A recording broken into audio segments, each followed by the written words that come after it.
First of all, I want to thank the organizers for the invitation, especially to Jacob Palm for his patience in waiting for my presentation.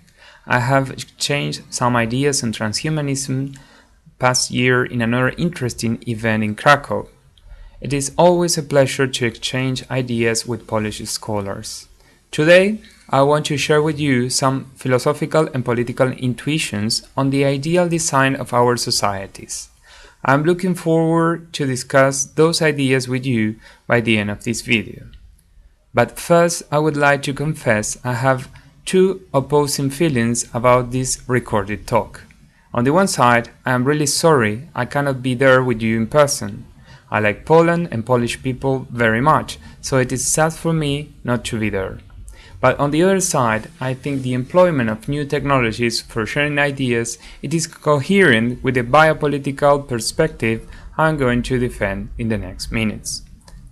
I have titled my presentation Technoprogressivism, a Reasonable Utopia. In the following minutes, I am going to provide some arguments to why I believe the answer to that question should be positive. But before, I am going to clarify what I understand by a reasonable utopia, and a posteriori what is technoprogressivism for me and why I consider it a reasonable utopia. Let's start with the concept of reasonable utopianism. Utopia is a word that has many meanings. One Romanian author, unjustly forgotten in my opinion, Alexandru Cerenescu, identified 5 different meanings in his 1972 book L'Avenir du Passé. First, and most obvious, Utopia is the short name for a particular book written by English thinker Thomas More and published in Leuven in 1516 with the help of his friend Erasmus. The original name of the book is Liber vere aureus nec minus salutaris quam festivus de optimo statu rei publicae deque nova insula Utopia, or in brief, Utopia. Second, Utopia is the name of a literary genre, the utopian genre, that began with Thomas More's book and which has many common literary features. There is usually a voyage, which leads to comparisons between an ideal society of arrival and that of the author's society of departure. In the land of arrival, there is often a mythical founder, a strong homogeneity of the cities and the habits of their citizens. Alexandru Cerenescu called this stricto sensu utopia, because to him the strict meaning of the term was this one. Utopia is a literary genre with a precise origin in the early modern times and linked to the form of rationality that characterized the period. that period. Third, utopia is a sociological concept. Since the works of Hungarian thinker Karl Mannheim, it is considered the opposite concept of ideology. Mannheim wrote about the utopian spirit, which revolts against the status quo. The utopian spirit is a drive for social change. Paul Ricoeur and many more authors have kept the meaning of utopia as the rival of ideology, but this leads to accept the ideological neutrality of utopias. This is for me at least controversial. Fourth, utopia is an impossible project. This meaning can be traced back to Karl Marx and Friedrich Engels' writings. And also, maybe we could appeal to literature and think of Rabelais. But sticking to the scholars, we can say Marx and Engels are the very first. They both consider utopias as the opposite of the scientific and historically determined facts. This is the meaning employed to criticize other socialist thinkers, the so-called utopian socialists, which usually are Saint-Simon, Owen, Fourier, and Cabet. Fifth, utopia can be understood as a method for thinking normatively about society.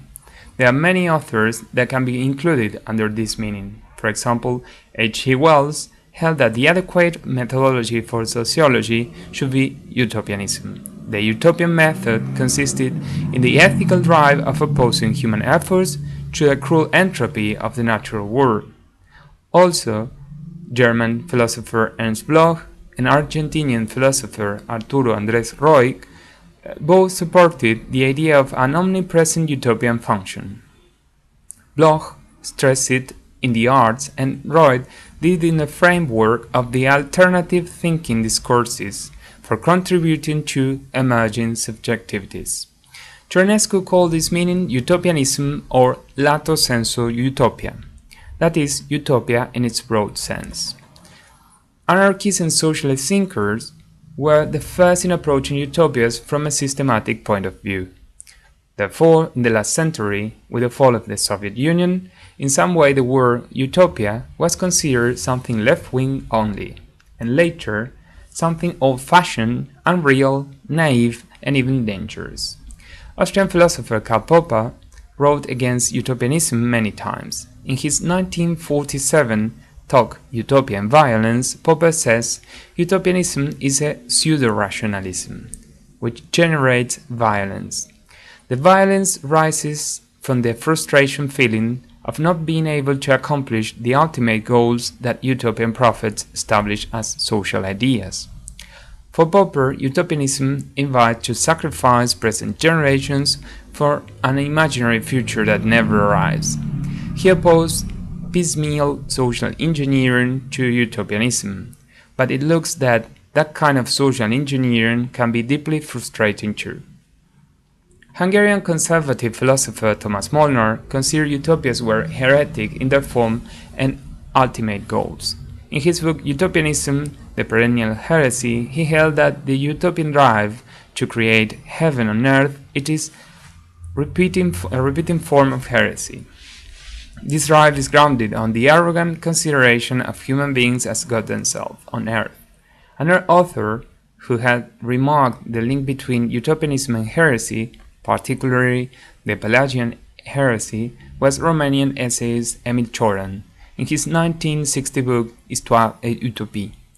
In addition, one member of the Frankfurt School, Herbert Marcuse, have offered a different perspective against utopianism, that in some way echoed Marx and Engels' critique. Marcuse said in his 1967 lectures on the end of Utopia that we have arrived to the culmination of utopias, because those projects that were impossible in the past are now possible. We would already have enough resources for accomplishing those projects, and would be absurd to continue speaking of those projects as utopianism. Since the end of the past century, the term utopia became exponentially a derogatory word, especially in academic environments. Some authors, like David Estlund, in the recent papers have sustained that there is a form of what he calls utopophobia in the contemporary field of political philosophy. Anything related to utopianism or any form of ideal theory is regarded as a flaw of the theory, something to avoid at any cost. In contrast, some political philosophers were brave enough to include the concept in their works. I can quote, for example, John Rawls, who wrote about a realistic utopia in his Law of Peoples, and his theoretical antagonist Robert Nozick, who suggested the need of a frame for utopias in his 1974 Anarchy, State and Utopia. Furthermore, I want to add also two Polish-born scholars that have contributed in different ways to my view on utopianism. On the one side, Bronisław Wajko, who in his 1984 book Les Imaginaires Sociaux have systematized the many academic approaches on the utopian phenomenon, and on the other side, Leszek Kołakowski, who after being a rough critic of utopianism, changed his view in his 1982 lecture, The Death of Utopia Reconsidered. He recognized there the need of utopian thought as a quest of the origin. I think the followers of the fifth meaning of utopia referred by Ionescu were right. Utopias are a method to think our reality and modify it. It is real that some utopias can be outdated. For example, we could provide good reasons for not wanting to live in Thomas More's or Tommaso Campanella's imaginary societies. But utopianism, as a strategy to think and discuss our collective goals, is still necessary. We need to establish some regulative ideals to work with.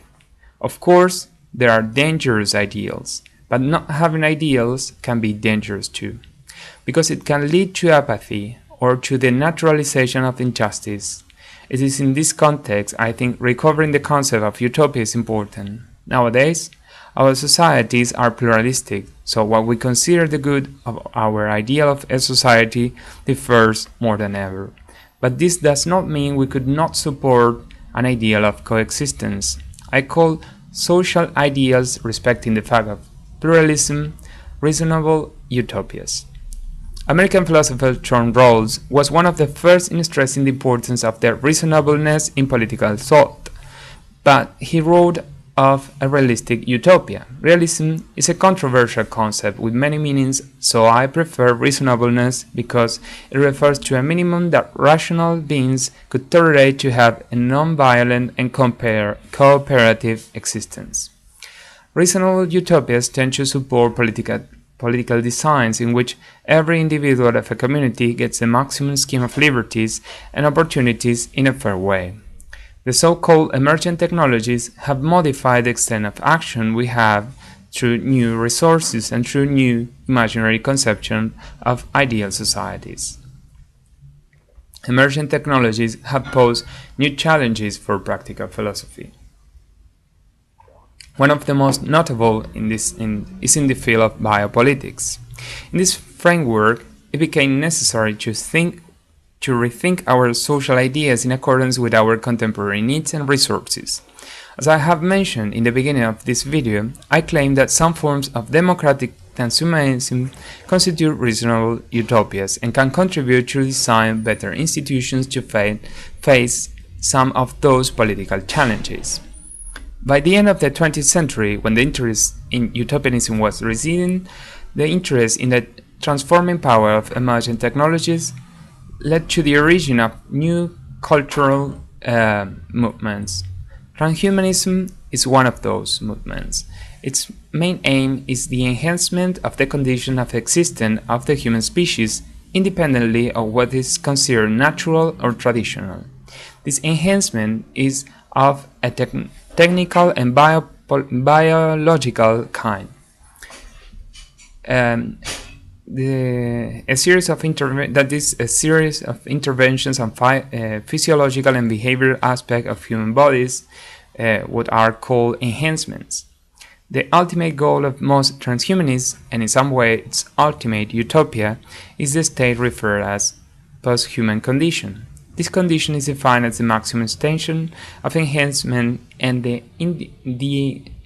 independence of the biological substrate of the human species. The number of supporters of transhumanism expands, and some political issues arise with respect to the status of the enhanced citizens and the duties of the state, the political state, in the design of institutions that accept or reject the enhancement of individuals, and those start to be in the public debate, in the public arena. Enhancement is a comparative concept. Something enhanced is better than something else, or unenhanced. But if we talk about human enhancement, it seems we assume that a human would be better than the rest of the unenhanced people. We could ask ourselves, what kind of enhancement is at stake in the so-called human enhancement? A first definition could be that human enhancement is a kind of intervention for increasing the capability of a human being with respect to his or her previous state, previous condition. This type of intervention is augmentative as opposed to therapeutic interventions, understood as the restoration of human beings to a state from which it already had before or which is considered natural or healthy. As for example, the cure of a disease, the surgery after an accident, etc. There are many kinds of enhancements. However, as Jones and Mosley remark, the focus of academic literature on enhancements is put overwhelmingly on interventions that generate biological changes in the human body and brain, using pharmaceutical, surgical, or genetic techniques. Those problematic enhancements can be classified in aesthetic, athletic, cognitive, and even moral enhancements. The concept of enhancement is ambiguous. If one understands it as some intervention bringing about an improvement on the natural state of human being, it can include things as different as education or vaccination. However, there seems to be an implicit agreement to consider human enhancement, or at least problematic human enhancement, those including the so-called emergent technologies, or MBIC, that is, nanotechnology, bioengineering, information sciences, and cognitive sciences. This type of technology has brought the problem of morphological freedom to the plane of practice and different biopolitical positions. One way of understanding the biopolitical problems of the 21st century is by appealing to the notion of morphological freedom. Swedish transhumanist philosopher Anders Sandberg holds that each person has a right to decide on what modifications or enhancements he or she wants.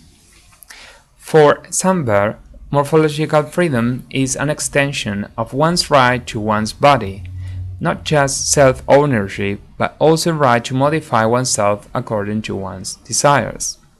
Likewise, every person must be free not to perform certain modifications, that is, that this should not be imposed. It is around this freedom that enters the question of the role of the state as a regulator and guarantor of it. There are various biopolitical positions on how public institutions should be designed according to these new challenges raised by the possibilities offered by emergent technologies.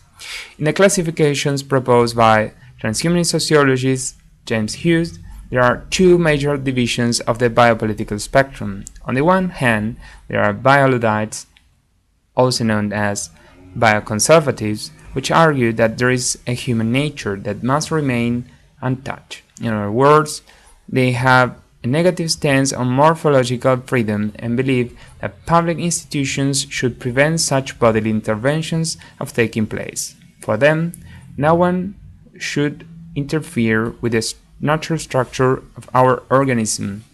Hughes explains the choice of the term like this, I quote, "While Luddites believe that defending workers' rights require a ban on the automation of work, the bioludites believe genetic engineering and human enhancement technologies cannot be used safely and must be summarily banned."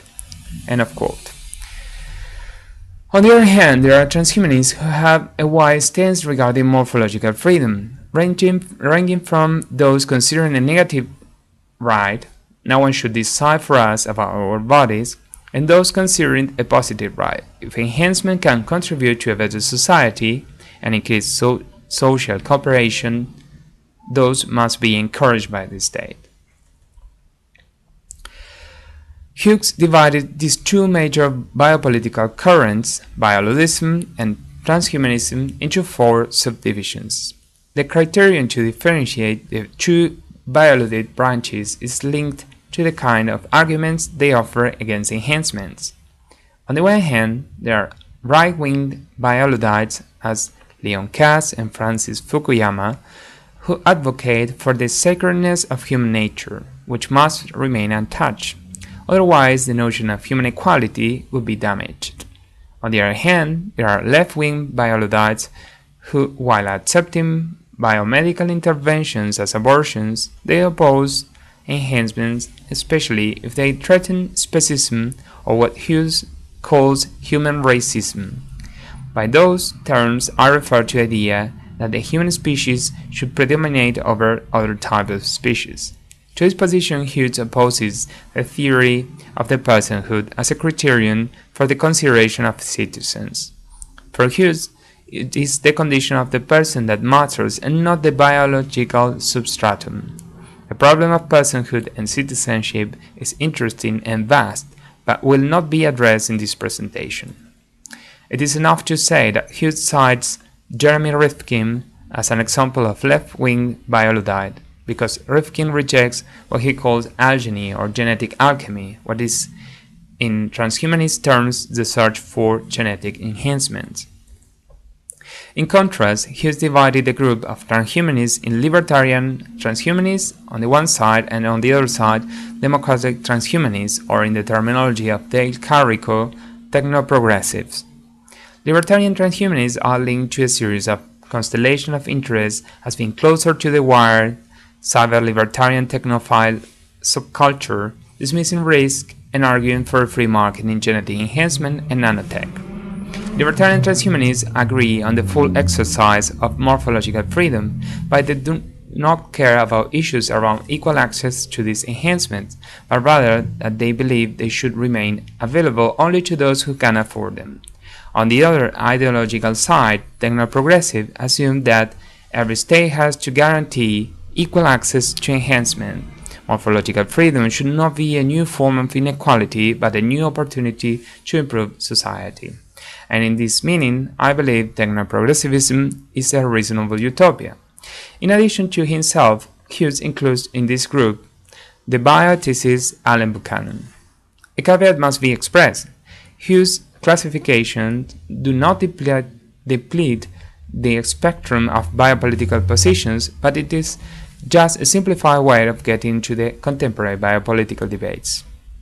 After this too long explanation of what is a utopia and technoprogressivism to me, I want to offer a possible way to argue that, according to the previous classifications, the technoprogressionist position is reasonable for designing public policies in societies that embrace the principle of political liberalism. My argument is it is partially inspired by the theory of justice of John Rawls, who did not address this kind of problems, but he offered a robust theory of justice that can be extrapolated to all sorts of issues. I will punctually give an interpretation of his theory of justice with particular focus on the concept of primary goods and the different principle. Rawls' theory of justice renewed the field of political philosophy since its publication in 1971, dividing the waters among those who saw in its foundations a new way of justifying liberal egalitarian policies, and among those who were forced to position themselves critically against it, as was the case of libertarians. Much can be said about this theory, but among the issues that matter most to this presentation can be highlighted the following: the idea of justice of fairness, the liberal position that the comprehensive doctrines have not to be part of the public sphere, and the basis of the theory from a hypothetical social contract, the original position, in which the participants have a veil of ignorance that prevents them from knowing how their existence will be after choosing the principle of justice that will govern their community. These principles seek to ensure access to primary goods. Primary goods are goods that are supposed to be desirable for every human being. On the other side, the principles following from the original position are, I quote, first, each person is to have an equal right to the most extensive basic liberty, compatible with a similar liberty for others. On the other side, I quote also, the second principle, social and economic inequalities are to be arranged so that A, they are to be of the greatest benefit to the least advantaged members of society, consistent with the just savings principle. B, offices and positions must be open to everyone under conditions of fair equality of opportunity. These principles have a end of quote. These principles have a lexicographic order, that is, the first has precedence over the second, and the second A takes precedence over the second B. The second A is what is called the principle of difference. Once these clarifications are made, I can explain my point. I support the idea that enhancements are already among us, and denying or trying to ban them is pointless. I believe, as technoprogressives, that a better standpoint on the problematic enhancements is regulating them in order to put them at the service of social cooperation. And at the same time, states should limit morphological freedom in those enhancements that would alienate citizens from the possibility or interest of cooperating with society.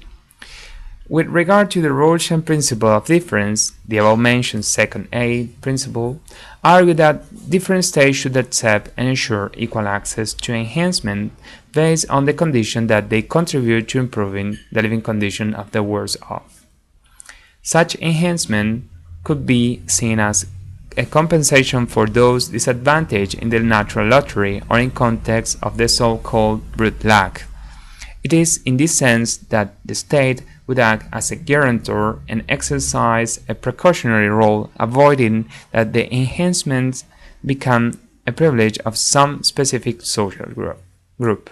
For example, it could be the case of a citizen with a reasonable but bioconservative comprehensive doctrine that privileges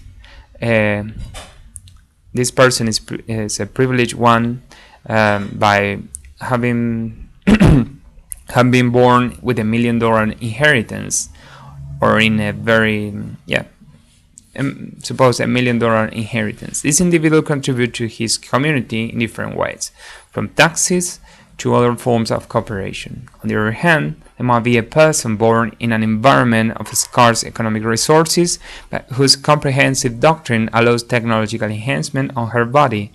So this citizen would be able to access cognitive enhancement supported by the state and could improve her situation and that of other citizens by cooperating with academic or scientific work or other forms, etc.